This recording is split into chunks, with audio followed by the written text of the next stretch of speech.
தமிழ் சொந்தங்களே, நாம் வரிசையாக எம்ஜிஆருடைய வெற்றி படங்களை பற்றி பார்த்து வருகின்றோம். இன்றைக்கு குலே பகாவலி படத்தை பற்றி பார்க்க இருக்கின்றோம்.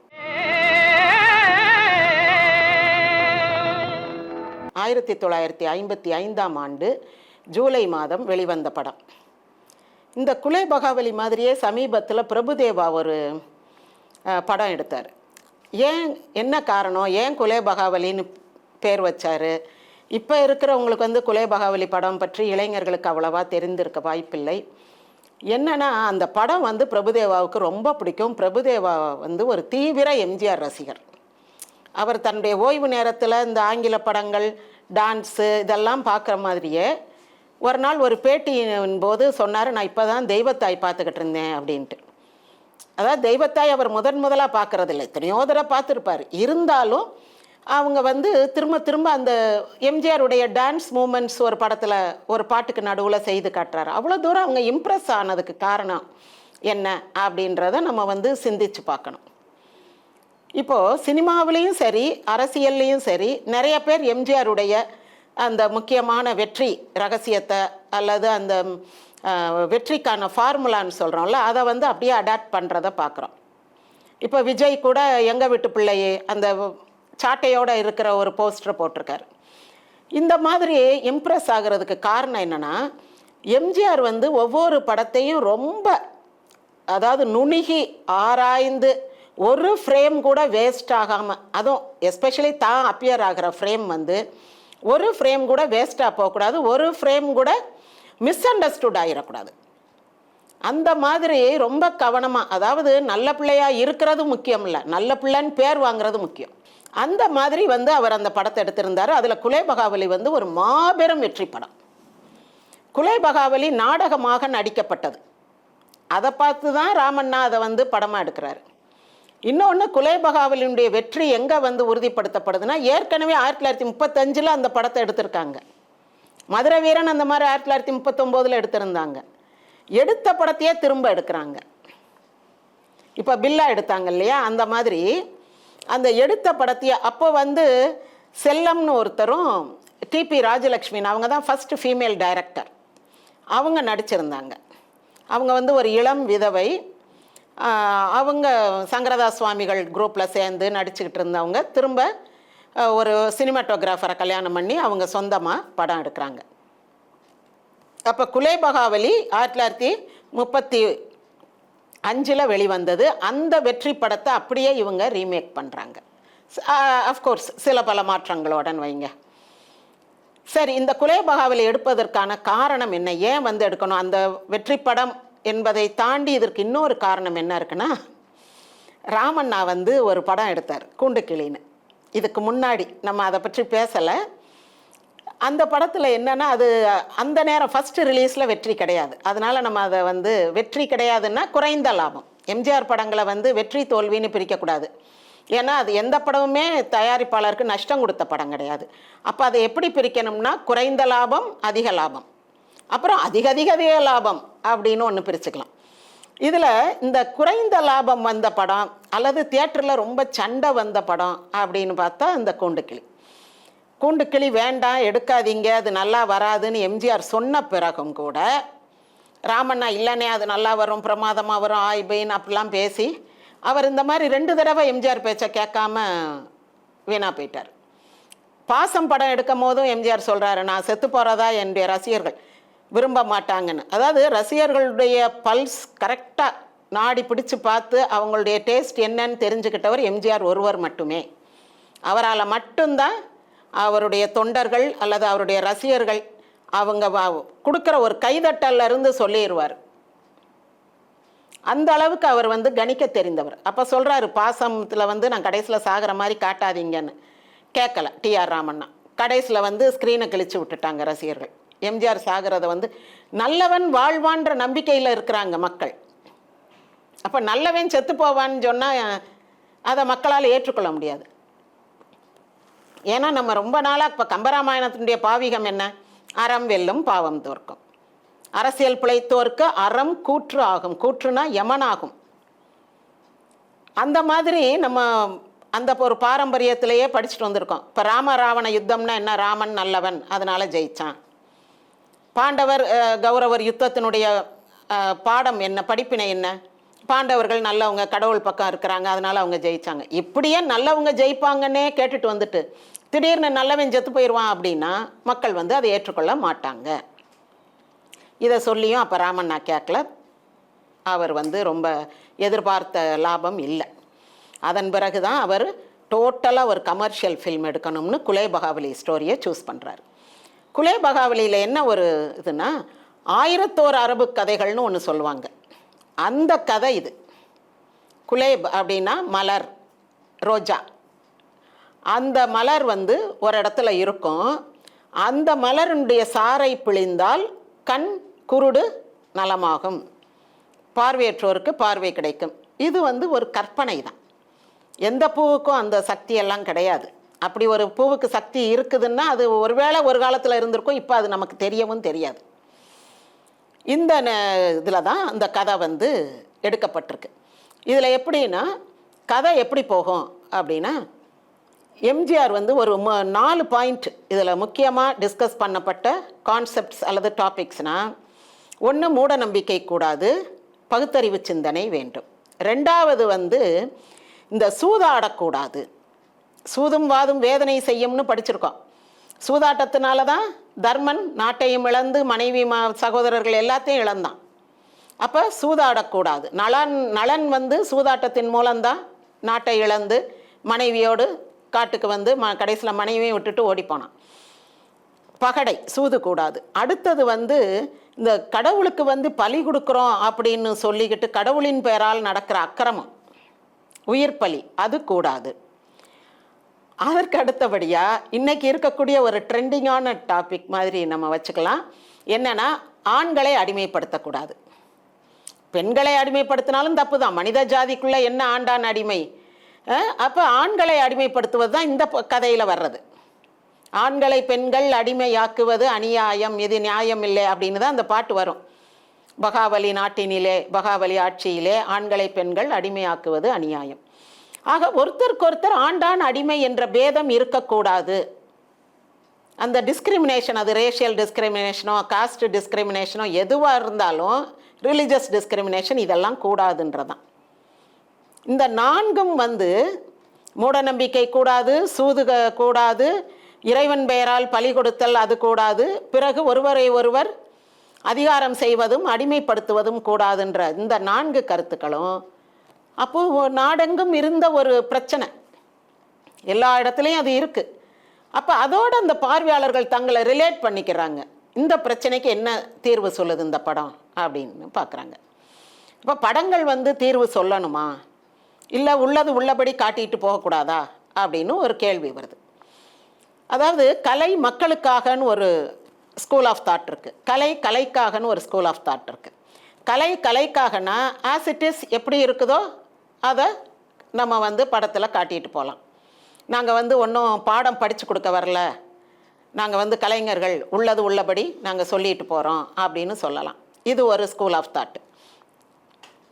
இன்னொன்று வந்து என்னென்னா, அப்படி சொல்லக்கூடாது, உள்ளது உள்ளபடி தான். ஒரு வீட்டில் வந்து டாய்லெட்டும் இருக்கும், ட்ராயிங் ரூம் இருக்கும், டைனிங் ரூம் இருக்கும், எல்லாம் இருக்கும். நீங்கள் ஒரு ஆளை கூட்டிகிட்டு போகும்போது நேராக டாய்லெட்டுக்காக கூப்பிட்டு போய் காட்டுவீங்க? பூஜை ரூமு, ஹாலு, ஸ்டடி ரூமு, இந்த மாதிரி தானே நல்ல நல்ல விஷயங்களை தானே காட்டுவீங்க. அதனால் நல்ல நல்ல விஷயங்களெல்லாம் அதிகமாக காட்டிட்டு கெட்ட விஷயங்களை கொஞ்சம், அல்லது சொல்லக்கூடாத விஷயங்களை கொஞ்சம் இலைமறைகாயா. இப்போ நம்ம ஒரு வீட்டை சுற்றி காட்டுறோம், இந்த இது பெட்ரூமு, அந்த உள்ள அட்டாச் டாய்லெட் இருக்குது, அவ்வளோதான் சொல்லுவோமே தவிர உள்ளே கூட்டிகிட்டு போய் அந்த பெட்டெல்லாம் காட்டி அந்த டாய்லெட்லாம் திறந்து காட்டி அது அவசியம் இல்லைல்ல. அது இட்ஸ் பியூர்லி பர்சனல். அது மாதிரி தான் கலை மக்களுக்காகன்னு நினைக்கிற அந்த ஸ்கூல் ஆஃப் தாட்டை சேர்ந்தவங்க என்ன சொல்லுவாங்கன்னா, நல்ல விஷயங்களை சொல்லுங்கள், நல்ல விஷயங்களை மக்கள் பின்பற்றட்டும், இந்த படத்தை பார்த்து நல்லதை திரும்ப திரும்ப சொல்லுங்கள். ஏற்கனவே அவங்க மனசில் நல்ல ஒரு நம்பிக்கை இருக்கும், நல்லவன் வாழ்வான்னு, அதையே திரும்ப இன்சிஸ்ட் பண்ணுங்கள். அதை விட்டுட்டு ஏன் நீங்கள் நல்லதுக்கு காலம் இல்லைன்னு சொல்கிறீங்க? இப்போ திருடாதே படம் எடுக்கும் போது இதுக்கு ஒரு டைட்டில் வைக்கணும் அப்படின்ன உடனே அந்த ஃபைல், கதவசனம் ஃபைல், ஸ்கிரிப்ட் ஃபைலில் நல்லதுக்கு காலம் இல்லைன்னு தான் எழுதியிருந்தாங்க. அப்போ எம்ஜிஆர் என்ன சொல்கிறாரு, எம்ஜிஆரே நல்லதுக்கு காலம் இல்லைன்ட்டாரு, பின்ன எதுக்கே நம்ம நல்லவனாக இருக்கணும், நல்லதை நம்பணும் அப்படின்னு மக்கள் சொல்லுவாங்க. ஸோ இந்த மாதிரி நெகட்டிவாலாம் சொல்லக்கூடாது, வேறு ஒரு நல்ல டைட்டில் கொடுங்கன்ன உடனே தான் அப்போ கதாசிரியர் மா லட்சுமணன் ஒருத்தர் இருந்தார், வித்வான் கிடையாது, வேற ஒருத்தர். அவர் தான் சொல்கிறாரு திருடாதேன்னு வைப்போம்னு. சரி, அது நல்ல ஒரு அறிவுரை, திருடாதே அப்படின்னு வச்சு அவருக்கு அந்நேரம் ஒரு பணப்பரிசும் கொடுத்தார். ஆக இந்த படத்தில் வந்து முதல்ல உள்ள ஒரு பகுத்தறிவு பிரச்சனை என்னன்னா, எடுத்த உடனே நாயகமே நபிநாயகமே அப்படின்னு ஒரு பாட்டு வரும். அப்புறம் வந்து இந்து முஸ்லீம் ஒற்றுமை ஓங்கிட வேண்டும் நபிநாயகமே, அந்த மாதிரிலாம் ஒரு நல்ல ஒரு தீம் சாங் ஒன்று வரும். நாடாளும் மன்னர் நீடூழி வாழ நலமே அருணபிநாயகமே.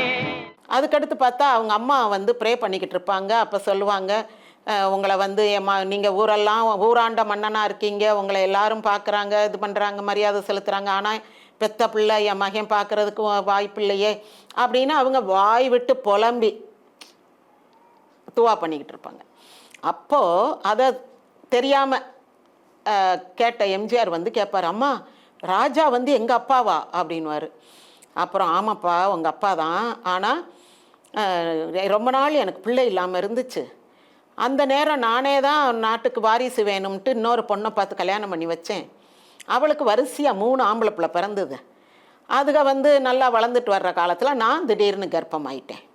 இப்போ எனக்கு பிள்ளை பிறந்தா மூத்த மகனுக்குத்தானே அரசுரிமை வரும், வாரிசுரிமை வரும். அதனால அவங்க என்ன பண்ணிட்டாங்க, அந்த இளைய தாரமும் ஜோசியரும் சேர்ந்து இந்த பிறந்த குழந்தை கெட்ட நேரத்தில் பிறந்திருக்கு, இந்த குழந்தை முகத்தில் ராஜா முழிச்சா ராஜாவுக்கு அங்கஹீனம் ஏற்படும். அங்கஹீனம்னா என்னது, உறுப்பு குறைபாடு, கண்ணு தெரியாமல் போகும், காது கேட்காமல் போகும், கை கால் வெட்டுப்பட்டு போகும், இந்த மாதிரி ஒரு குறைபாடு ஏற்படும் இப்படி சொல்லிட்டாங்க. இதனால் ராஜா உன் முகத்திலேயே முழிக்கலை, நம்மளை கொண்டு வந்து இந்த காட்டுக்குள்ளே வச்சுட்டார், இந்த காட்டு எல்லையை விட்டு நம்ம வெளியே போகக்கூடாது, ஏன்னா ராஜா இதுக்குள்ளே வரமாட்டார், நம்ம வெளியே போகக்கூடாது. ஒருவேளை நீ வெளியே போய் ராஜா முகத்தில் முழிச்சிட்டா அவருக்கு ஒன்றே அடையாளம் தெரியாது, அவர் குழந்தையாக இருக்கும் போது கூட ஒன்றும் பார்க்கல, அவருக்கு ஏதாவது குறைபாடு ஏற்பட்டு போய்விடுமே அப்படின்றனால சொன்னாங்கம்மா. அப்படியா அப்படின்ட்டு இவர் கேட்பாரு. அந்த நேரம்தான் அந்த ராஜாவுக்கு வந்து ஒவ்வொரு நாட்டுக்காரனும் நான் பாக்தாத்து, நான் அந்த ஊர் இந்த ஊருன்னு கொண்டு வந்து அந்த கப்பம் கட்டுதல், காணிக்கை செலுத்துதல் அப்படிலாம் செலுத்திக்கிட்டு இருப்பாங்க. ஊரே புகழும் உத்தமர், ஆனால் பெத்த பிள்ளை பார்க்கக்கூடாது. இப்போ இந்த மாதிரி ஒரு மூட நம்பிக்கையில் தான் கதை ஆரம்பிக்கும். முடிதலைக்கு உரிமை தன் மூத்த மகனுக்கே என்று மனப்பால் குடித்து வந்தாள் அந்த இளையராணி. அவள் எண்ணத்தில் இடி விழுந்து நான் கர்ப்பவதியானே. கடைசியில் அந்த பூவை எம்ஜிஆர் வந்து அவர் ஒரு வேட்டைக்கு வரும்போது எம்ஜிஆர் இருந்த காட்டுக்குள்ளே ராஜா வந்துடுவார். ராஜா பேரில் தான் தப்பு வந்தனால ஒரு விஷப்பால் செடி அவர் கண்ணில் பட்டுரும். உண்மைக்குமே ஒரு விஷச்செடியினுடைய பால் கண்ணில் பட்டு தான் கண் பார்வை போகும், அது அவருக்கும் தெரியும். அப்போ மருத்துவர் சொல்வார், இந்த குலேப் மலரை கொண்டு வந்து கண்ணில் புழிஞ்சா கண் பார்வை வந்துவிடும். சரி, இப்போ என்ன சொல்லுவாங்க, இவன் முகத்தில் முழிச்சனால தான் அவருக்கு கண் பார்வை போச்சுன்றுவாங்க. அரசவையை கூட்டி அங்கே பஞ்சாயத்து வைப்பாங்க. அப்போது அந்த நீதி விசாரணை நடக்கும். அப்போ எம்ஜிஆர் சொல்வார், ராஜாவுக்கு நல்லா தெரியும் விஷச்செடி மேலே அவர் விழுந்தார், அவரை புலி தாக்க வந்துச்சு, நான் அந்த புலி மேலே அம்பெய்து புலியை விரட்டினேன், உண்மையிலுமே அவர் உயிரை காப்பாற்றுறதுக்காகத்தான் நான் அங்கே வந்தேன். இன்னொன்று, நானாக உங்கள் எல்லைக்குள்ளே வரல, நீங்கள் தான் என் எல்லைக்குள்ளே வந்திருக்கீங்க, எனக்குன்னு வரையறுக்கப்பட்ட எல்லைக்குள்ளே வந்தது அரசருடைய குற்றம். ரெண்டாவது, அவர் உயிரை காப்பாற்ற போன என் மீது இப்படி வந்து பழி சுமத்துறது பாவம். மூணாவது, அவருக்கே நல்லா தெரியும் விஷப்பால் கண்ணில் பட்டுச்சு அப்படின்றது. அதை விட்டுட்டு என் முகத்தில் முழிச்சனால தான் கண் பார்வை போச்சுன்றது என்ன நியாயம் அப்படின்னும் போது, நாங்கள் போய் அந்த புஷ்பத்தை கொண்டு வர்றோம் அப்படின்னா அந்த அண்ணன் தம்பி 3 பேர் இளையதாரத்து பிள்ளைங்க சொல்லும் போது எனக்கும் அந்த வாய்ப்பை கொடுங்க, நானும் போய் கொண்டு வர்றேன்னுவார். கடைசியில் அஃப்கோர்ஸ் எம்ஜிஆர் தான் கொண்டு வருவார். அவங்க அடித்து பறித்து கொண்டு பாதியில் களவான்ட்டு வர்றேன்னு பொட்டியை மட்டும் தூக்கிட்டு வருவாங்க, பூவை எடுத்து இன்னொருத்தவங்க வச்சுக்கிடுவாங்க. அப்புறம் வந்து எல்லாம் சுபமாக முடியும்னு வைங்களேன். இந்த மூட நம்பிக்கையை வந்து இந்த கதை முறியடித்து விடும். இது ஒரு வெற்றிக்கான காரணம். ரெண்டாவது வந்து பகடை விளையாடுதல். இது ஒரு அருமையான பார்ட் ஆஃப் த ஸ்டோரி. என்னென்னா, லக்பேஷ்வா அப்படின்றதான் அந்த பகடை விளையாடும் பெண். அவளோட பகடை விளையாடும் போது முதல்ல 10,000 பொன் கொடுக்கணும், தோற்று போனால் அங்கே அடிமையாக இருக்கணும், இவ்வளோ தான், வெரி சிம்பிள். அந்த பெண் வந்து ஒரு 3 சகோதரிகளோடு இருக்கக்கூடிய ஒரு இளவரசி. ஆனால் அந்த அக்காக்காரி வந்து இவங்களெல்லாம் ரொம்ப இது பண்ணுவா. அவள் வரி கொடுமை அதிகமாக போடும்போது அறம் செத்தது அன்பு அழிந்தது அப்படின்னு இந்த லக்பேஷ்வா சொல்லுவாள். இதனால் நாங்கள் எங்கள் அக்காட்ட சொன்னோம், இவ்வளோ வரி கொடுமையெல்லாம் போடாத, மக்கள் பாவம்னு சொன்னோம், அவள் எங்களை விரட்டி விட்டுட்டா அப்படின்பா. அப்படி வரும்போது தங்கவேலுக்கு ஜோடின்னு சொல்ல முடியாது, அங்கே குல்கந்து அப்படின்னு ஒரு லேடி இருக்கும். இவங்க கூட்டியாந்து இந்த பெண்ணை இங்கே உட்கார வச்சு, நீ பகடையாடு, நாங்கள் வந்து அவங்கள ஏமாற்றி தோற்கடிச்சிடுறோம் அப்படின்வாங்க. அப்போ கண் இருண்டது காய் பிறண்டது அப்படின்வார்.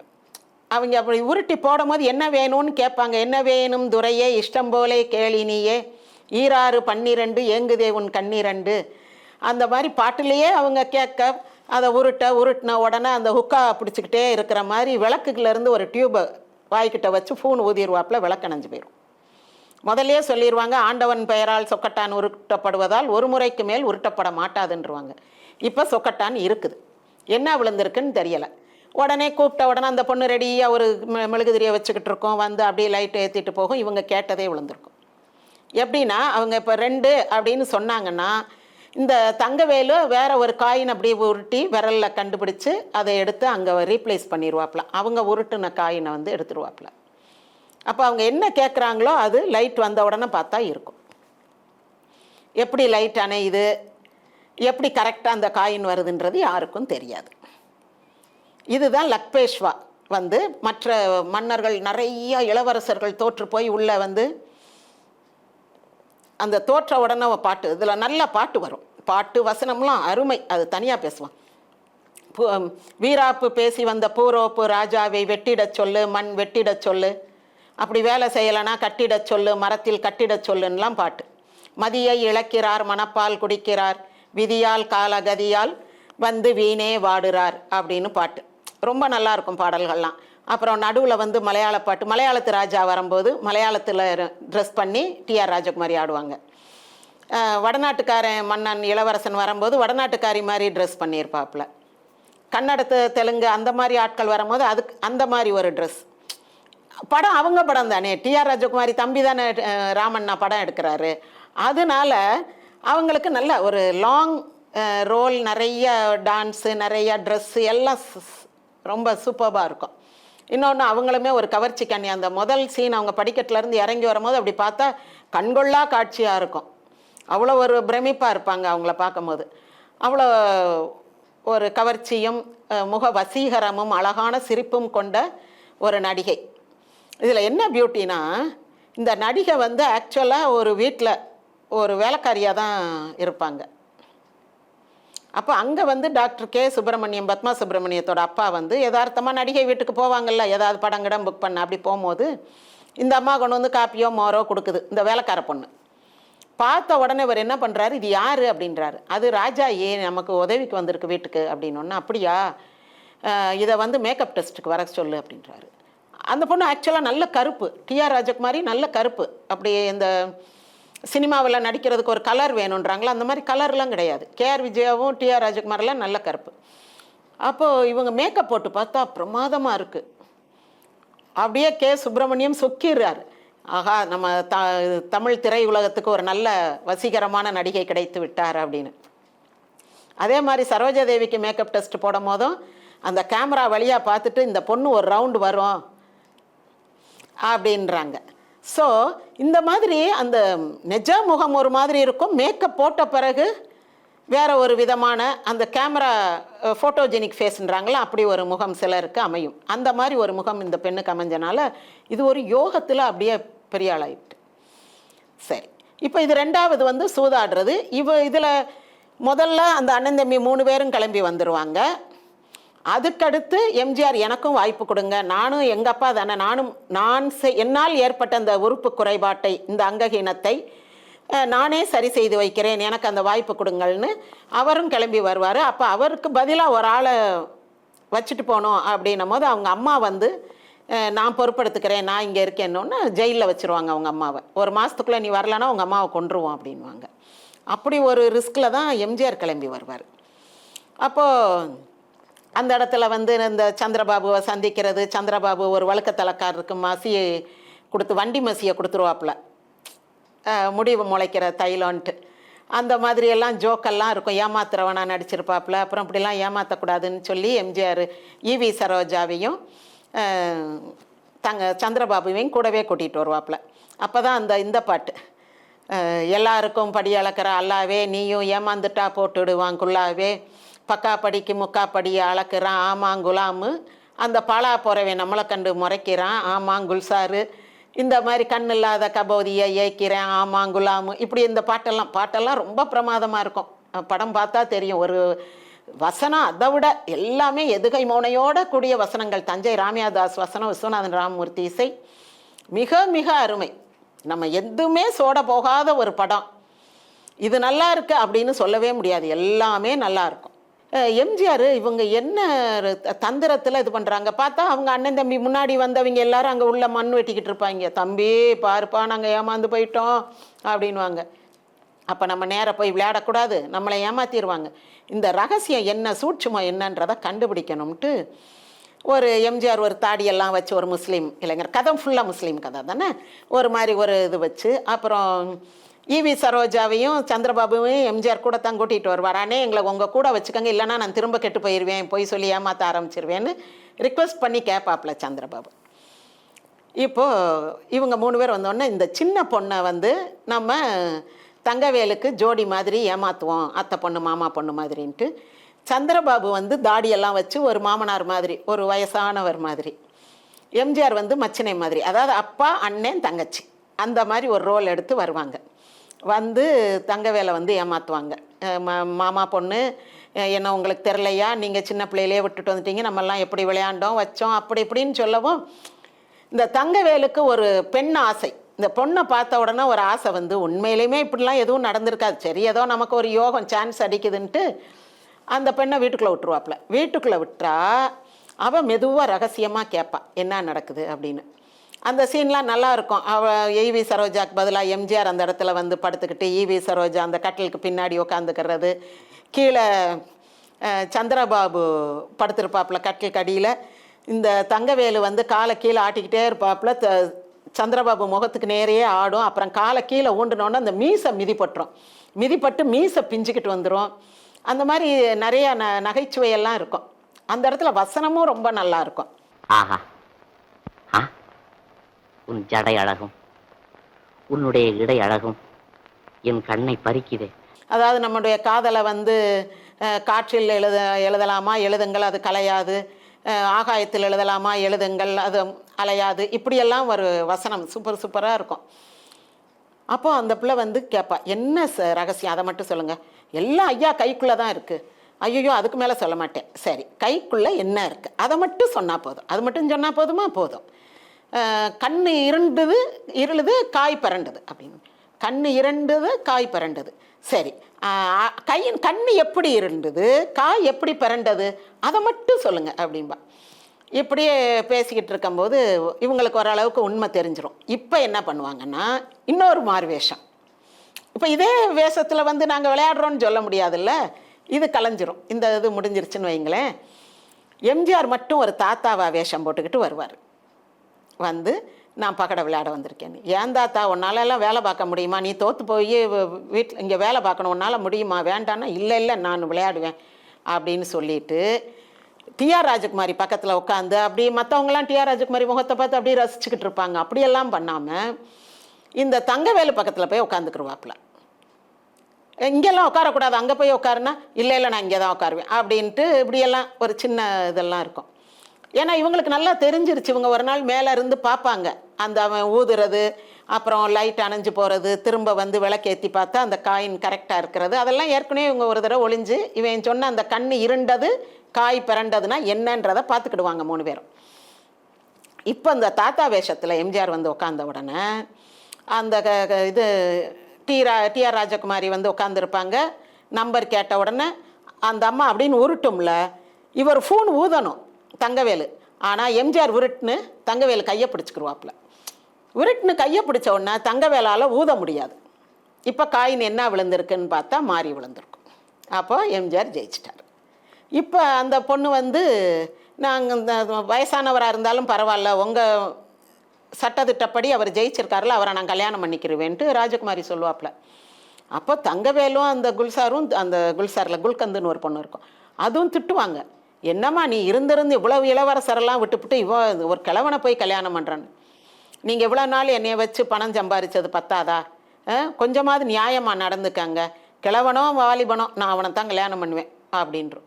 வெற்றிக்கு மணமாலை என்பது உங்கள் விளம்பரம். அதன்படி ஜெயித்தவன் கிழவனாயிருந்தாலும் அவனை திருமணம் செய்து கொள்ளத்தானே வேண்டும். இதை இந்த எம்ஜிஆர் தாத்தா வேஷத்தில் இருந்த எம்ஜிஆர் கேட்டுக்கிட்டே இருந்துட்டு, நல்ல பொண்ணாக இருக்கே, நம்ம இவ்வளோ நாள் இந்த பொண்ணு தான் ஆணவம் பிடிச்ச பொண்ணு, ஆட்களை எல்லாம் வந்து பழி வாங்குறா அல்லது காலில் விழ வைக்கிறா, தோக்கடிக்கிறா, இப்படி நினச்சிக்கிட்டு இருந்தோம். ஆனால் உண்மைக்குமே இந்த பொண்ணு நல்ல பொண்ணு, இவங்க தான் அவளை வந்து சிறை கைதியாக வச்சுருக்காங்க அப்படின்ற உண்மை தெரிஞ்சிடும். ஒரு பொண்ணு நல்ல பொண்ணு ஒரு அப்பாவியாக வந்து மாட்டிக்கிருச்சு அப்படின்னாலே ஒரு இரக்கம், அனுதாபம், அதுக்கடுத்து ஒரு அன்பு, ஒரு காதல் வருவது இயற்கை தானே. அந்த மாதிரி இவர் வந்து உடனே சொல்லுவார், ஏம்மா நீ சொன்னது சரி, நான் உன்னை ரொம்ப பாராட்டுறேன், நீ வந்து வயசானவனாக இருந்தாலும் சட்டத்திட்டத்துக்கு வாக்குக்கு கட்டுப்பட்டு நீ வந்து கல்யாணம் பண்ணிக்கிறேன்னு சொல்லிட்ட, ஆனால் நான் உண்மைக்குமே வயசானவன் இல்லை அப்படின்னு கலட்டினா பூரோப்பு ராஜ், நீங்கள் பூரோப்பு இளவரசரா அப்படின்வா. ஆமாம் அப்படின்னோடனே சரி இப்போ என்ன செய்வோம், கல்யாணத்தை சிறப்பாக வைப்போம்னா முதல்ல இவங்களையெல்லாம் விடுதலை பண்ணுவோம் அப்படின்வாங்க. அப்படி விடுதலை பண்ணும்போது ஒரு பாட்டு வைப்பாங்க. லாசக்கா போட்ட நவாபு செல்லாது உங்க ஜவாபு, லாசக்கா போட்ட நவாபு செல்லாது உங்க ஜவாபு, சொக்கா போட்ட நவாபு செல்லாது உங்க ஜவாப்பு, நிக்கா புருஷன் போலே வந்து ஏமாத்தும் என்ன வீராப்புன்னு. அதில் ஏ கருணாநிதி ஒரு சகோதரன் நடிச்சிருப்பாப்புல, இன்னொன்று வந்து சகாதேவன் நினைக்கிறேன் அந்த மூத்த சகோதரன். அப்படி ஒரு இன்னும் அதுக்கடுத்த ஆள் ஒரு ஒல்லியாக ஒரு ஆள் இருப்பார். 3 சகோதரர்கள். அண்டாவை விளக்கி விளக்கி அசந்து போன கூஜாவே அப்படியெல்லாம் வரும். அந்த ஒவ்வொரு சரணத்துக்கும் ஒவ்வொரு சகோதரரை காட்டுவாங்க. அப்புறம் இவங்க ஜோக்கர்ஸ் 2 பேரும், தங்கவேலும் சந்திரபாபுவும் பக்கத்தில் உட்காந்துக்கிட்டு ஒரு வாழைப்பழத்தை உரிக்க, அதை திங்க போக, அதை பிடிச்சி தடுக்க, இப்படி இவங்களுடைய ஒரு ஜோக் சீன்ஸ் நடந்துக்கிட்டு இருக்கோம்.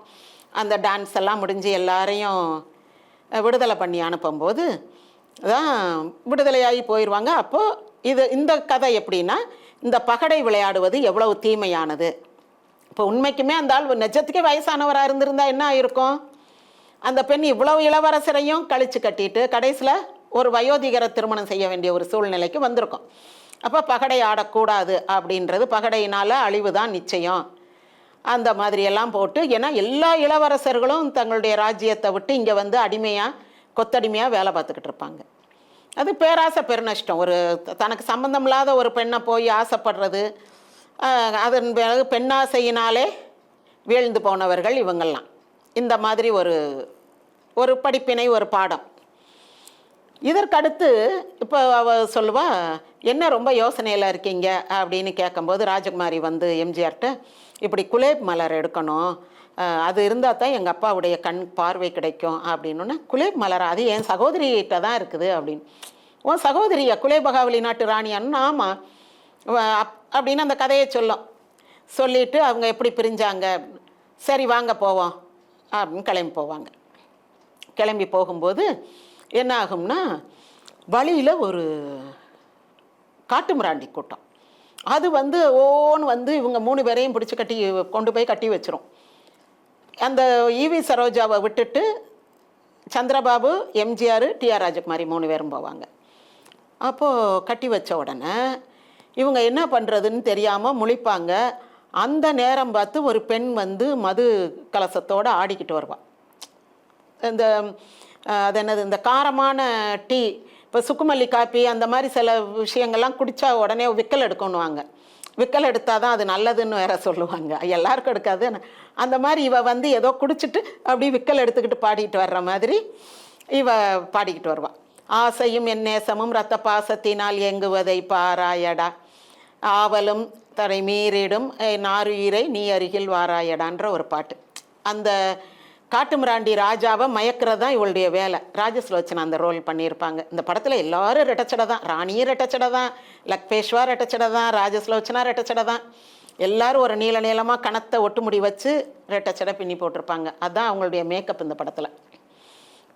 அப்படி வந்த உடனே இந்த டிஆர் ராஜகுமாரி மஹ்மூதான்னு கூப்பிட்ட உடனே, நான் மஹ்மூதா இல்லை, நான் மதனா அப்படின்றோம்.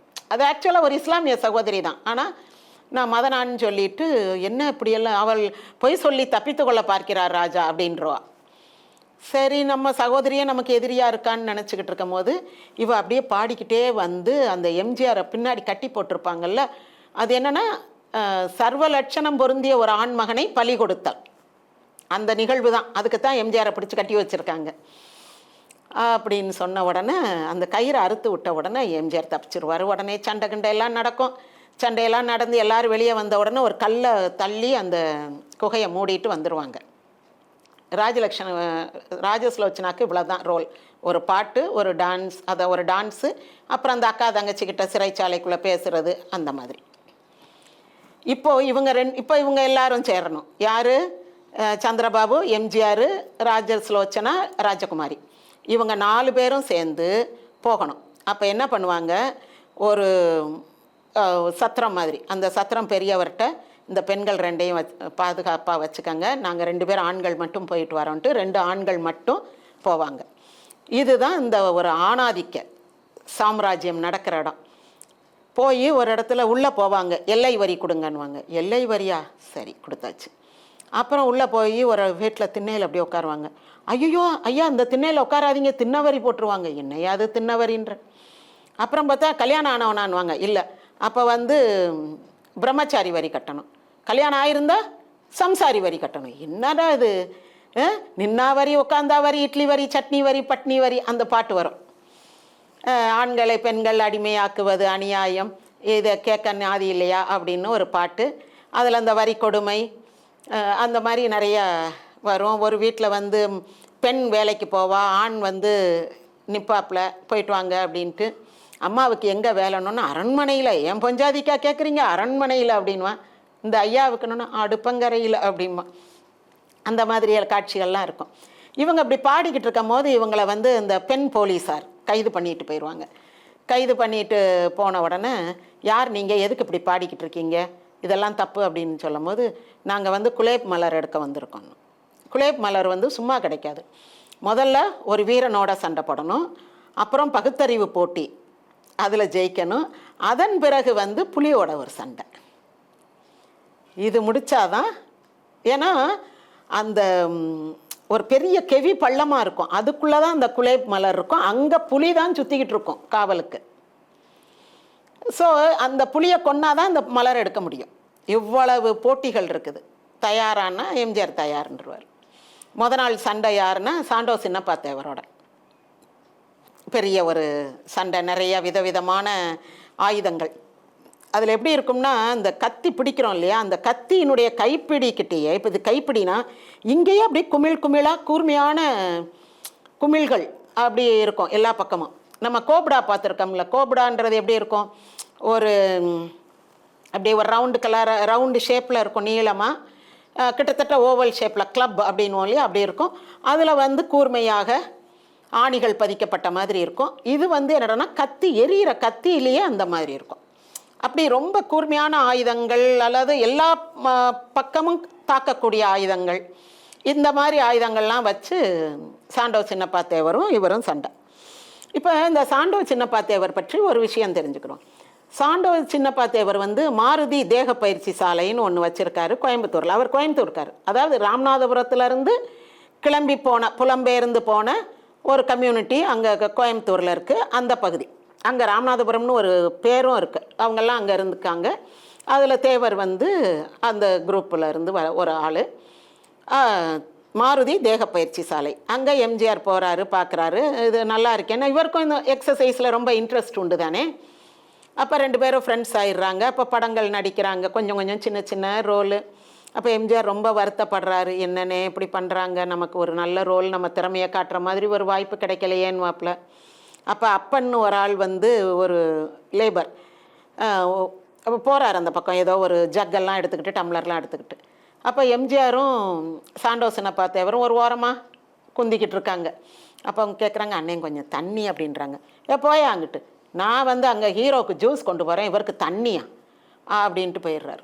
நெப்டியூன் ஸ்டுடியோவில் இந்த நிகழ்ச்சி நடக்குது. என்னண்ணே இப்படி பேசுகிறாங்க அப்படின்னு. நீ ஒன்றும் கவலைப்படாத ராமச்சந்திரா, உனக்கு ஒரு யோகம் வரும், நான் படம் எடுக்கிறேன் உன்னை வச்சு அப்படின்றாரு. இது சொன்ன உடனே எம்ஜிஆருக்கு ஒரு உற்சாகம் தானே. அந்த மாதிரி ஒரு மகிழ்ச்சி ஏற்படுது. அதனால எம்ஜிஆர் தனக்கு வாய்ப்பு வந்த உடனே சாண்டோ சின்னப்பா தேவரைத்தான் கூப்பிட்டு ஃபைட்டுக்கு போடுவார். அவர் நல்ல ஃபைட்டர், அவரை போடுவோம், போட்டால் அந்த ஒரு சண்டை காட்சி ரொம்ப நல்லா இருக்கும், ரசிகர்கள் ரொம்ப வரவேற்பாங்கன்னு பேசி கன்வின்ஸ் பண்ணி போட்டுருவார். அந்த மாதிரி ஒரு ஃபைட் இந்த படத்தில் முடிஞ்சிருது. அதன் பிறகு என்ன நடக்குதுன்னா பகுத்தறிவு போட்டி. இதுதான் வந்து ரொம்ப ஒரு வினோதமான போட்டி. எப்படின்னா ஒரு ஹார்ஸ் ஷூ ஷேப்பில் வந்து இந்த பெண் பிரதானிகள் அதிகாரிகள் உட்கார்ந்துருப்பாங்க. மேலே ஒரு 2 படிக்கட்டுக்கு மேலே ஒரு சிம்மாசனத்தில் ராணி இருப்பாங்க. இப்படி இருக்கும் போது ஒவ்வொருத்தராக கேள்வி கேட்பாங்க. இந்த ஒவ்வொருத்தராக கேள்வி கேட்கும் போது எம்ஜிஆர் நடுவில் நடந்துக்கிட்டே பதில் சொல்லணும். கடலின் அலைகளை எண்ண முடியுமா? முடியும். ஆம். உங்கள் உள்ளத்தை அளக்க முடியுமானால்? முதல்ல ஒரு கேள்வி, நஞ்சினும் கொடியது எது? வஞ்சியரின் உள்ளம் அப்படிம்பாரு. அப்படின்னு அந்த ராணி கேட்கும். அப்போ சொல்வார், நயவஞ்சகம் படைத்த பெண்களின் உள்ளம். வஞ்சினா பெண்ணை சொல்லலை, வஞ்சனை அந்த பொருளில் சொன்னேன் அப்படின்ற மாதிரி. வில்லம்பை விட கொடியது எது? அழகியின் விழியம்பு. கவலைக்கு மருந்து எது? உங்கள் கண்களுக்கு விருந்தியது அப்படின்னாரு. இது முறைகேடான பதில், முரண்பாடான பதில், முறையான பதில் தேவை அப்படி. அப்புறம் உடனே அவர் சொல்லுவார், மது என்கிறான் ஒருத்தன், மங்கை என்கிறான் ஒருத்தன், குழந்தையின் மழலை என்கிறான் குழந்தை உள்ளம் கொண்டவன். அப்படி ஒவ்வொருத்தருக்கும் ஒவ்வொன்றும் உலகத்தில் இன்பம் கொடுக்குது அப்படிம்பார். உடனே ஒரு பொண்ணு கேட்கும், நித்திரைக்கு சத்துரு அப்படின்னும், நெருங்கி வரும் கல்யாண நாள் அப்படின்னு வரும். அதுவும் கிட்ட வந்து அந்த டேபிளில் அப்படி கன்னத்தில் கை வச்சுக்கிட்டு நெருங்கி வரும் கல்யாண நாள், எல்லாரும் சிரிச்சிருவாங்க.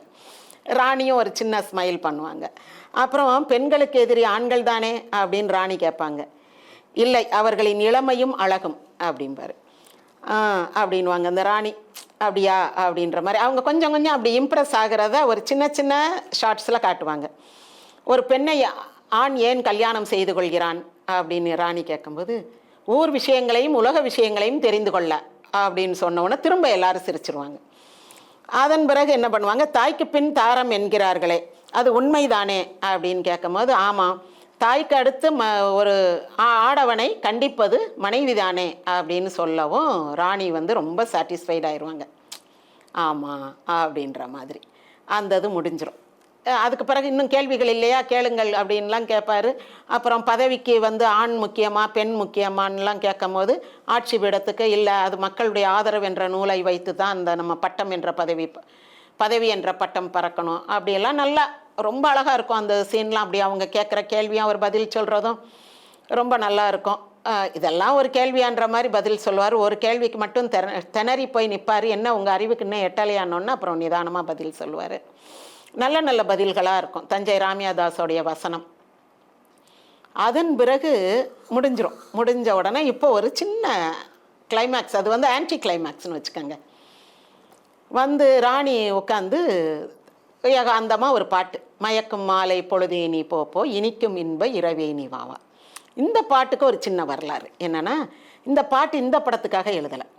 இந்த பாட்டை இதுக்கு முன்னாடி எடுத்தாங்க இல்லையா கூண்டுக்கிளி, அந்த படத்துக்கு எழுதுகிறாங்க. அப்படி எழுதும்போது எம்ஜிஆர் ராமன் நாட்டை சொல்கிறாரு, இங்கே பாரு இந்த பாட்டு எனக்கு தான் வேணும், நீ பாட்டுக்கு சிவாஜி கொடுத்துறாத அப்படின்றாரு. ஆனால் அந்த பாட்டு வைக்கக்கூடிய ஒரு சூழ்நிலையே வரல. அந்த பாட்டு படமாக்கப்படாமல் இருக்குது. அடுத்து இந்த படம் எடுத்தவுடனே அந்த பாட்டு இருக்குல்ல, அதை எனக்கு கொடு அப்படின்னோடனே ஜீவரலட்சுமி ராணி அவங்க அந்த இதுக்கு கொடுத்துட்றாங்க. அந்த அம்மா இது ராஜாஜிக்கே ரொம்ப பிடிச்ச பாட்டுன்னுவாங்க. ராஜாஜி பொதுவாக சினிமா விரும்பி பார்க்க மாட்டார், ஆனால் அவருக்கே மனம் கவர்ந்த பாடல் அப்படின்வாங்க. அப்போ இந்த பாட்டு இந்த அம்மா பாடிக்கிட்டு இருக்கோம். அப்படியே எம்ஜிஆர் அந்த பக்கம் தங்கி இருப்பார், அவரும் வருவார். நடுவில் ஒரு வேலி இருக்கும், அவர் கொஞ்சம் பாட இந்த அம்மா கொஞ்சம் பாட, கிட்டத்தட்ட அது ஒரு டூயட் மாதிரி. மேலே இருந்து இந்த அம்மாவுடைய தோழி பெண்கள், ராணியினுடைய சேடிமார், அவங்கெல்லாம் சிரிச்சிருவாங்க. எல்லாரும் என்ன நடக்குது இங்கே, என்னமோ நீங்கள் ஒன்று பாடுறீங்க, அவர் ஒரு சரணம் பாடுறாரு, இது வந்து ராஜ தர்பார் அல்லது ராணியோட பேலஸ் மாதிரி இல்லையே அப்படின்ற மாதிரி எல்லாரும் கலகலகலன்னு சிரித்த உடனே அப்படியே ராணி போயிடுவாங்க. போயிட்டு மறுநாள் புலிச்சண்டை. இந்த புலிச்சண்டை அவசியம் நடத்தணுமா அப்படின்ட்டு மந்திரி மும்தாஸை கூப்பிட்டு கேட்பாங்க. இந்த நேரம் பார்த்து இந்த மந்திரியும் சரி இந்த பெண் அதிகாரிகளும் சரி ராணிகிட்ட நல்ல சரிக்கு சரி சண்டை போடுங்க, கண்டிப்பாக நடத்தி தான் ஆகணும் அப்படின்னுங்க. ஏன் நடத்தணும், சட்டம் அப்படித்தான் சொல்லுது. சட்டம் நம்ம உருவாக்குனது தானே, அதை நம்மளே எடுத்துட்டா என்ன. சட்டம் ஒரு குழந்தை போல, அதை உருவாக்கிய உரிமை தாய்க்கு என்றாலும் கூட அதை கொல்லும் உரிமை தாய்க்கு கிடையாது அப்படின்ட்டுருவாங்க. கரெக்டு தானே? ஒரு சட்டம்ன்றதை வந்து நான் இன்னைக்கு சட்டத்தை கொண்டு வரேன், நாளைக்கு அந்த சட்டத்தை எடுத்துடுறேன், அப்படியெல்லாம் நீங்கள் உங்கள் இஷ்டத்துக்கெல்லாம் மாற்ற முடியாது. சமுதாய ஒப்புதல் வேணும், இங்கே உள்ள மந்திரி பிரதானிகள் மற்ற மக்கள் பிரதிநிதிகளுடைய ஒப்புதல் வேணும். இது உங்கள் ஏகபோக ராஜ்யம் கிடையாது. நீங்கள் வந்து அப்படி எதேச்சாதிகாரமாக எந்த முடிவும் எடுக்க முடியாதுன்றவாங்க. அப்படியா அப்படின்ட்டு சபையோர் அனுமதிக்க மாட்டார்கள்னா சபை கூடட்டும்ன்றவாங்க ராணி. நைட்டோட நைட்டாக எல்லாம் முக்கிய அதிகாரிகள்லாம் வந்து உட்காந்துருவாங்க. உட்காந்து எல்லாரும் கிடையாது கிடையாது கிடையாது கிடையாதுன்னுவாங்க. அப்புறம் சொல்லிடுவாங்க, இது உங்கள் சொந்த லாபத்துக்காக நீங்கள் இப்படி சட்டத்தை உடைக்க பார்க்குறீங்க அப்படின்ன உடனே அப்படியே ராணிக்கு முகத்தில் அடித்த மாதிரி போயிடும். சரி, புலி போட்டி நடக்கட்டும் அப்படின்றோம். மறுநாள் புலி போட்டி. புலி ஒரு 10 அடி பள்ளம், அதுக்குள்ளே செடி, அதுக்குள்ளே புலி. இதில் இந்த சாண்டோ சின்னப்பா தேவரோட சண்டை நடக்கும்போது கடைசியாக அந்த சண்டையில் வந்து அப்படியே எம்ஜிஆர் தலை சாஞ்சிருக்கும். அந்த புலியை காட்டுவாங்க. பள்ளத்துக்கு வெளியே எம்ஜிஆர் நெஞ்சு மேலே சாண்டோ மிதித்து தள்ளுவாப்பில். அவர் விழுந்தா புலி அடிச்சிரும். ஆனால் எம்ஜிஆர் நிமிந்து வந்து திரும்ப சண்டை போடுவார். சண்டை போட்ட பிறகு பார்த்தா சாண்டோ புலிக்குள்ளே விழுந்துருவார். புலி குகைக்குள்ளே விழுந்து சாண்டோவை புலி அடித்து தின்றோம். அது நமக்கு முதல்லையே காட்டிட்டனால கொஞ்சம் பயம் இருக்கும், இந்த புலி சண்டை எப்படி நடக்க போகுதுன்னு. நிஜத்தில் என்ன நடந்துச்சுன்னா, புலி உள்ளே இருக்குது, சுற்றி பெரிய இது போட்டிருப்பாங்க, செட்டு. ஒரு 1000 பேர் கேலரி போட்டிருப்பாங்க உட்காந்து பார்க்குற மாதிரி. அந்த வாழ் சண்டைக்கும் இதுக்கும் ஒரே கேலரி. அப்போ ஒரே ஊர் ஒரே இடம் தானே. அப்போது என்ன ஆகும்னா, நிஜத்திலே என்ன நடந்துச்சுன்னா, அந்த புலி அப்படியே குதித்து மேலே வந்துருச்சு செட்டில், ஸ்டூடியோவில். இந்த க்ரெயின் ஷாட் வச்சு, அது பள்ளத்துக்குள்ளே இருக்குது, க்ரெயின் ஷாட் வச்சு பார்த்துக்கிட்டு இருந்தவங்க அப்படியே அந்த க்ரெயின் மேலே போயிடுச்சு. டைரக்டரு, சினிமாட்டோகிராஃபர்லாம் மேலே க்ரெயினில் உட்காந்துருக்காங்க. அங்கே ஒருத்தர் கணபதி ஐயர்னு ஒருத்தர் ஒல்லியாக இருந்தார். அவர் பக்கத்தில் ஒரு ஓடு இருந்திருக்கு, ஓட்டு வீடு, அந்த மாதிரி ஒரு இது. அது மேலே கடன்னு ஏறி போய் உட்காந்துட்டாரு. எம்ஜிஆர் நின்றுக்கிட்டு இருந்தவர் என்ன ஆனார்னா, அவர் அந்த ஒரு ட்ரெஸ் நல்லா தைச்சிருப்பாங்க, ரெக்ஸினில் ஒரு ட்ரெஸ்ஸு. அதில் அந்த இரும்பு வளையம், சில்வர்க்கில் வளையமாக வச்சு, அவர் எம்ஏ முத்து அவருடைய காஸ்டியூமர் கேட்டால் சொல்லுவார், அது எப்படி ரொம்ப ஸ்பெஷல் கேர் எடுத்து அதை தைச்சோம். ஏன்னா புலி அப்படி பரண்டும் போது புலிக்கு என்ன தெரியும், என்ன தான் தூக்க மருந்து கொடுத்தாலும் அது ஒரு கோபத்தில் அப்படி அடித்தா கூட அந்த காலு கையெல்லாம் பிடிச்சி இழுத்துடக்கூடாது அப்படின்ட்டு. இப்போ வந்து எம்ஜிஆர் அதுக்குள்ளே எப்படியோ ஒரு துப்பாக்கி வச்சுருப்பார். அந்த கிரேனு கிட்ட நிற்பார். புலி தவுன உடனே துப்பாக்கியை வச்சு அதை குறி பார்த்துக்கிட்டே நிற்பார். டைரக்டர் பார்ப்பாங்க, ஐயோ எம்ஜிஆருக்கு எதுவும் ஆயிடக்கூடாதேன்ட்டு எல்லாரும் அப்படி பார்த்துக்கிட்டு இருப்பாங்க அங்கங்கே. அது பாட்டுக்கு புலி நடந்து போகும் செட்டுக்குள்ளே. அப்புறம் அந்த ட்ரெயினர் புலிக்குட்டி கோவிந்தன் அவர் வந்து ஓடி போய் புலியை இழுத்து கொண்டு வருவார்னு வைங்க. இது நிஜத்திலே நடந்தது. அப்போ அவர் வந்து முன்னேற்பாட தன்னுடைய ரிவால்வரை எடுத்துகிட்டு வந்திருக்காரு. இன்றைக்கி புலியோட சண்டை போட போகிறோம், ஏதாவது ஒன்று ஆயிடுச்சுன்னா புலியை ஷூட் பண்ணிடுவோம் அப்படின்ற ஒரு முன்னேற்பாடோட. இல்லைன்னா திருப்பதி சாமி ஒரு மஞ்சள் பைக்குள்ளே அந்த ரிவால்வர், அவருடைய ரிவால்வரை கையில் வச்சுருப்பார் முக்கியமான நேரங்கள்லாம் அப்படின்னு நான் கேள்விப்பட்டிருக்கேன். இப்போது படத்துக்கு வருவோம். படத்தில் வந்து புலி சண்டை நல்லா நடக்குது. ஓங்கி அதை அடிக்கும், முகத்தெல்லாம் கீரை பார்க்கும். அப்புறம் எல்லாம் அதை அமிக்கி வீழ்த்திட்டு நடந்து வருவார். ராணி வந்து ரொம்ப ஹாப்பியாக அப்பாடான்னு எந்திரிச்சு நிற்பா. பார்த்தா பின்னாடி நடந்து வந்து திரும்ப புலி புடதியில் அடிச்சிடும். திரும்ப ஒரு ஃபைட்டு. இதுதான் இதில் வந்து கிளைமேக்ஸ். அப்பா முடிஞ்சிருச்சுன்னு நினைக்கிற நேரத்தில் அதை ஆன்டி கிளைமேக்ஸ் ஆக்குற மாதிரி அடுத்த ஒரு அபாயகரமான ஒரு கட்டம் வரும். அப்புறம் ஒரு வழியாக புலியெல்லாம் அடிச்சுட்டு அந்த பூவை எடுத்துக்கிட்டு வருவாங்க. சரி, பூவை எடுத்துக்கிட்டு வந்துட்டாங்க, அவ்வளோதானே, நீ ராஜாவுக்கு போய் கண்ணில் புழிஞ்சு விட்டுறலான்னு நினச்சா அது கிடையாது. இவங்க பூவெல்லாம் எடுத்துகிட்டு வந்து அந்த சத்திரத்தில் இருக்க பெண்களை எல்லாம் பார்த்துட்டு, சரி நம்ம நைட்டு தங்கிட்டு காலையில் போவோம் அப்படின்னு நினச்சா, நைட்டு அந்த சின்னம்மா பசங்க 3 பேர் இருக்காங்கல்ல, ஒரு உதவாக்கரைங்க, அவங்க வந்துடுவாங்க குதிரையில். வந்த உடனே, ஐயா தங்க இடம் வேணும், நாங்கள் பூர்வப்பு இளவரசர்கள் அப்படின்வாங்க. நீ யாராக வேணாலும் இருந்துக்க, இடம் இல்லை, அங்கே உள்ள வந்து ஒரு தரும் அவருடைய அந்த 2-3 பெண்கள், சந்திரபாபு அவங்கெல்லாம் தங்கி இருக்காங்க, அதனால் இப்போ ஒன்றும் பண்ண முடியாது, இந்த திண்ணையில் படுங்க, அப்புறம் நாளைக்கு காலையில் இடம் தர்றேன். அப்போ அதில் கருணாநிதி கொஞ்சம் தண்ணி கொடுங்க அப்படின்ட்டு, பற்றியா அவன் தான் வந்திருக்கான் அப்படின்னு நினச்சிட்டு இவன் என்ன பண்ணுவாங்க, மெதுவாக போய் நைட்டு திண்ணையில் படுக்கிறோன்னு சொல்லிட்டு எம்ஜிஆர் அந்த பெட்டி, ஒரு பாக்ஸ்குள்ளே தான் அந்த பூ இருக்கும், அந்த பெட்டி மேலே அப்படி கையை வச்சு தூங்குவார். மெதுவாக அந்த பெட்டியை உருவிட்டு, ஒரு இந்த இவ்வளோ பெரிய பாக்ஸு உருவிட்டு தன்னுடைய அந்த குல்லாவை எடுத்து அந்த இடத்துல வச்சு எம்ஜிஆர் கையை வச்சுட்டு போயிடுவாப்புல. போய் அவங்கெல்லாம் முன்னாடி போயிடுவாங்க. எம்ஜிஆர் மற்றவங்களாம் அப்புறம் ஐயோ பூவை காணமே, பொட்டியை காணமேன்ட்டு ஓடுவாங்க. எம்ஜிஆர் மட்டும் பின்னாடி விரட்டிக்கிட்டு வருவார்.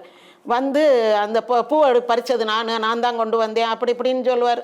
யாரும் அதை நம்ப மாட்டாங்க. அவங்க சகோதரர்கள் தான் கொண்டு வந்திருப்பாங்க அப்படின்னு சொல்லிட்டு, சரிப்பா நீங்கள் சண்டை போடாதீங்க, சட்டுன்னு என் கண்ணில் பூவை புளிங்க அப்படின்னு ராஜா சொல்லுவார். பொட்டியை திறந்தா பூ இருக்காது. போச்சுடா, இவ்வளோ கஷ்டப்பட்டு நான் எடுத்துகிட்டு வந்த பூ போச்சா ஐயோ அப்படின்னு எம்ஜிஆருக்கு இது பண்ணும் போது கோவிக்கும் போது, இல்லை பூ எங்கேயும் போகலை இங்கே தான் இருக்குன்ட்டு டிஆர் ராஜகுமாரி பூவை கொண்டு வந்துடுவாங்க. அவங்க சொந்த படம் இல்லையா, அதனால் அந்த கிளைமேக்ஸில் அவங்களுக்கு தான் இம்பார்ட்டன்ஸு. பூவை கொண்டு வந்தோடனே சரிம்மா கொண்டு வந்துட்டியா, நீயே போய் உன் மாமனார் கண்ணில் பிழி அப்படின்னோடனே கண்ணில் பிழிஞ்சு விடுவாங்க. அவருக்கு கண் பார்வை வந்துடும். அப்புறம் ராணியை விடுவிச்சிருவாங்க. எம்ஜிஆர் வந்து 3 மனைவியோரோடு இருக்கக்கூடிய ஒரு படமாக இந்த படத்தினுடைய கதை முடியும். இதில் ரொம்ப அருமையான வசனங்கள், எல்லாம் எதுகை மோனை வசனங்கள். நீங்கள் வந்து அவசியம் பார்க்கணும். அந்த இயல்பு சுவை மிக்க வசனம்னு சொல்லுவோம். அதுவும் தஞ்சை ராமியாதாஸோட வசனம். ஒரு வசனமும் பழுது போகாது. அதாவது இது சந்திரபாபு வசனம், இது எம்ஜிஆர் வசனம், இது டிஆர் ராஜகுமாரி வசனம் அப்படி கிடையாது. எல்லாமே 2 வரிகளாக அற்புதமாக இருக்கும். இந்த நீட்டி முழக்கிற வசனங்கள் கிடையாது. எல்லாம் கிறிஸ்பாக இருக்கும், ரொம்ப அருமையாக இருக்கும். பாட்டும் அதை விட சூப்பராக இருக்கும். தஞ்சை ராமியாதாஸ் பாட்டும் நல்லா இருக்கும், வசனமும் நல்லா இருக்கும், டான்ஸு.